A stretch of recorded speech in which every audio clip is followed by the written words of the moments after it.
جو سید الشہداء کا جو عظیم مقصد ہے جو کربلا میں، اس کو آپ دیکھیے گا، اس کے اندر جو مرکزی نقطہ ہے ولایت، شعور ولایت. اور شعور ولایت ہم سے یہ کہتا ہے کہ اگر یہ کربلا کی جتنی بھی قربانیاں ہیں، اگر ایک قیادت، ایک لیڈرشپ، ایک رہبری، ایک امامت کے پیچھے یہ قربانیاں نہ ہوتی تو رائے گاہ چلی جاتی. اس کا مطلب یہ ہے کہ کربلا یہ بتاتی ہے کہ تمہارے وجود کے اندر اتنا شعور رہے کہ زمانے کے امام کو پہچانو، اور اگر زمانے کا امام پردے غیبت میں ہے تو بھی پہچانو کہ اس نے کسی کو معین کیا ہے کہ نہیں. پوری توجہ کیجیے گا، ایک بہت حساس مرحلے تک آپ کو لے کے آیا ہوں.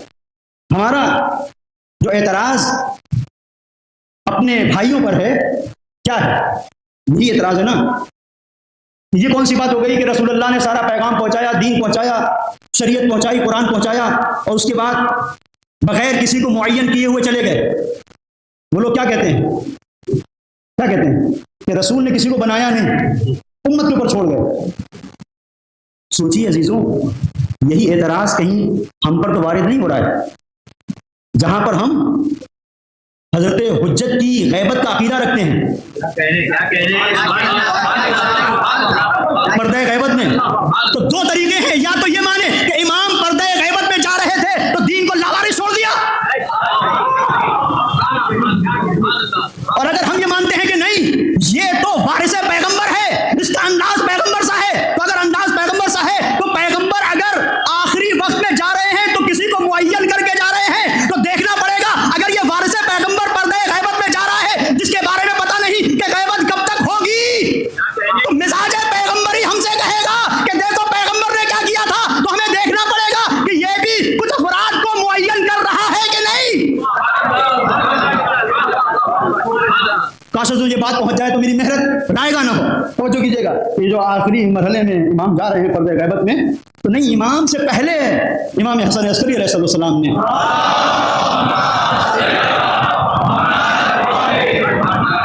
اس حدیث کو اب تکرار کرنے کی ضرورت نہیں، میں نے بیان کیا تھا آپ کی خدمت میں کہ جو بھی فقہا میں سے اپنے نفس کا محافظ ہوگا، اپنے مولا کا مطیع ہوگا، ہوا و ہوس سے دور ہوگا، اپنی خواہشات نفس پر پیروں کو رکھنے والا ہوگا، وَلِلْعَوَامِ أَن يُقَلِّدُوهُ، تو عوام سے مولا کا حکم یہ ہے کہ ان کی تقلید کرنا.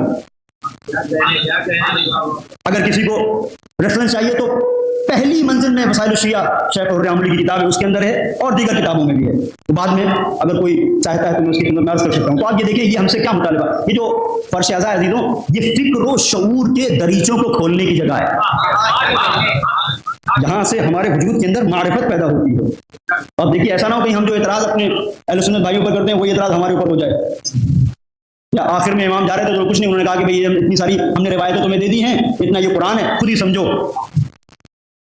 اب انسان خود ہی سمجھے، اس کی اچھی خاصی زندگی تو جاب میں چلی جاتی ہے، وہ اپنا بزنس دیکھے، کاروبار دیکھے، کہ قرآن کو اٹھا کے دیکھے کہ قرآن کیا کہہ رہا ہے، جس کے اندر بطن ہے اور بطون ہے، ایک معنی اس کے اندر، پھر ایک معنی، پھر ایک معنی.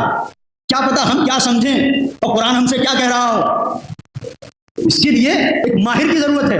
ہر جگہ تو ہم مہارت ڈھونڈتے ہیں. ایک ڈاکٹر اگر ڈاکٹر ہے تو پہلے دیکھیں گے بھائی اس کے پاس سند ہے، MBS ہے نہیں ہے، MD ہے نہیں ہے.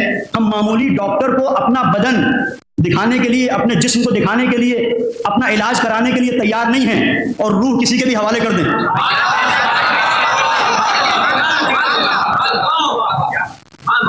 کہ یہ بدن مرکب ہے، روح اصل ہے.